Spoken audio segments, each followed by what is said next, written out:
So in the box you have the Owlet cam. It does come with a USB cable and a USB brick for plugging it into the wall.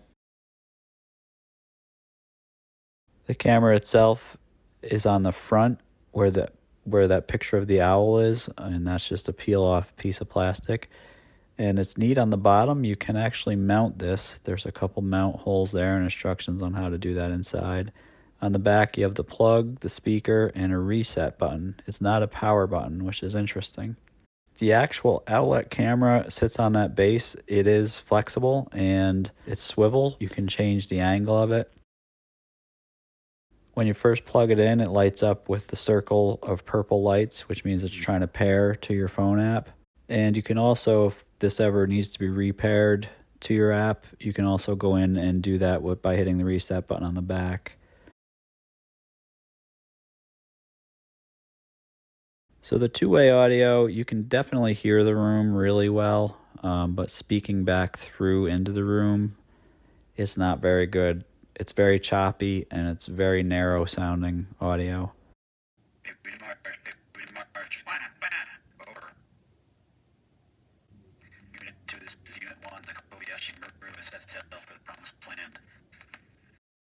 This is a view in the daytime of the quote-unquote HD camera. It is advertised as a 1080p and takes a great picture. The best part about the camera, though, is the night vision. So this is the transition from day to night, and you can see the night vision on it is really good. Your kid ends up looking like kind of like an animal at night, where you can see the reflection of light back out of their eyes. It's really helpful to identify if their eyes are open or shut. You can also get a humidity reading and a temperature reading in the room via the monitor, which is very nice. So notifications I've set up, this is an example notification where it says motion is detected. If you go into the app, you can see under video clips, there's a motion detected. It captures it right before the event, so it must be constantly capturing video through the event itself. I haven't found it very useful for that, where maybe we'd see the root cause of why the baby was up and moving, but I have not seen that in action. You can adjust the sensitivity of the alerts, which I'm still doing long after creating this video. It's really interesting because it can allow you can actually feel like you're getting over alerted, and it has nice features in here where you can set the time between notifications, and also set the sensitivity to the sound, the crying, or the motion, whatever the alert type is that you want, as well as set an alert for room comfort, which is really, really cool. So you can say if the temperature gets above or below this, and if the humidity gets above or below this, to send alerts. And all these alerts can be received wherever you have the app installed. Typically, this is a smartphone or a tablet.